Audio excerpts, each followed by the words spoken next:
Hello everyone, it's SirHadoken here again. I know that I came out with this one a little fast, and hopefully that's fine. I'm also skipping ahead quite a considerable amount and going to one of the more recent gauntlets because I feel like that'd be more relevant to what's going on right now. And this is actually the gauntlet that made me want to do this series. And I've had ideas for it for a while, and I've only kept coming up with new ones ever since I started the Fire Gauntlet episode, so I figured I'd share that with you today. So, same as always, worst to best, 5 to 1, let's go. Starting off with number 5.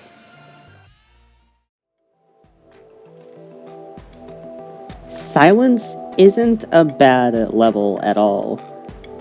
I feel like the gameplay is a bit touchy in most aspects, such as you can see here with the robot jumping into portals. There's one orb that you have to skip at 63%. The portals seem out of place, and the color scheme works, but the block design doesn't really change a whole lot over time, nor does the color scheme. The moving objects that are minimal are fairly effective, and the sync is pretty down pat and solid. This part's a little empty. You have to make sure that you're keeping density in your objects in your air deco. Really, this isn't a terrible level. It only placed last because all the other levels are just more exceeding in their quality. However, this is better than Vulgarity by Creatorlings in terms of transitions, flow, consistency, things like that.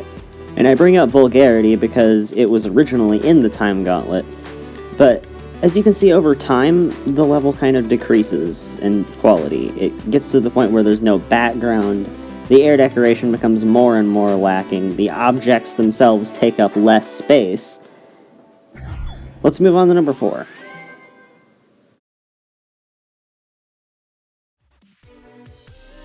Also not a bad level. Half Past 12 has fairly simple block decoration. The gameplay is a little bit touchy in terms of transitions, mainly. You can see here that it took a long time for that transition to fade in, but that was the only one that really had an appropriate reaction time. Following the norm with Hyenada's levels, the block design is a little bit simple, but it's usually fairly effective in conveying off the mood that is in Hyenada's intent to convey. However, it quickly decreases in quality here at this transition and spikes in gameplay and design, which is really what lowered it on the list, in my opinion. It's completely inconsistent with the rest of the level. Definitely something you'd want to avoid. You're a worthless, pale, and greedy lot, and you haven't got a clue. How could I make 10 more seconds out of you?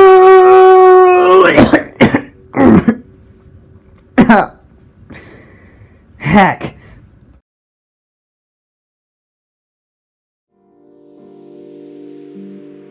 Timeless?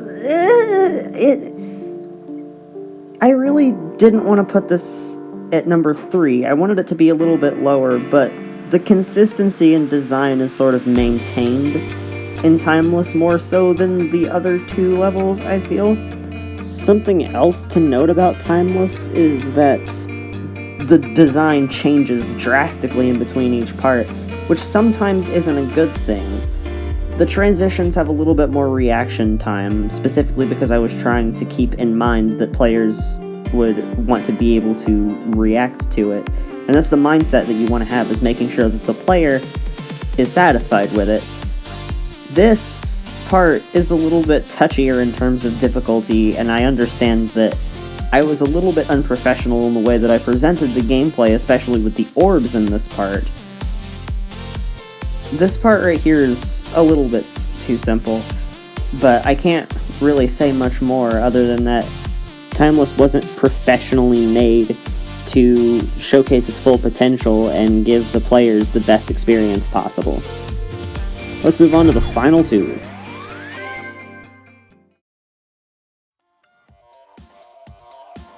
I'm going to try to be as unbiased as possible because this is one of my favorite levels of all time, simply because of how original and different it is from everything else.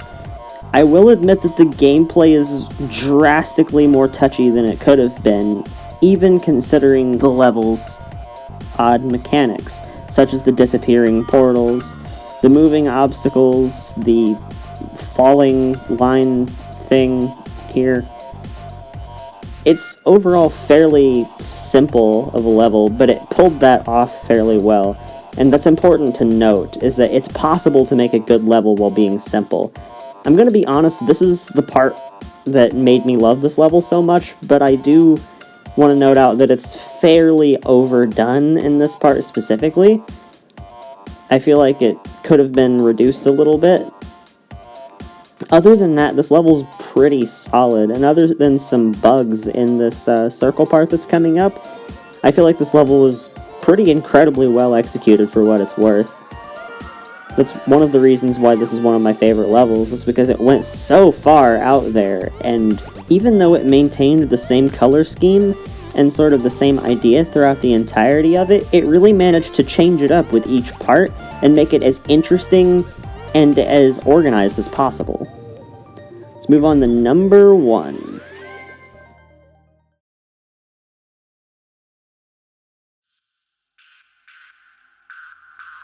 Okay, come on, are you surprised this got first place? I mean, look at it. The environment that it creates is so far out there that it doesn't even feel like GD, even in the most GD-esque parts.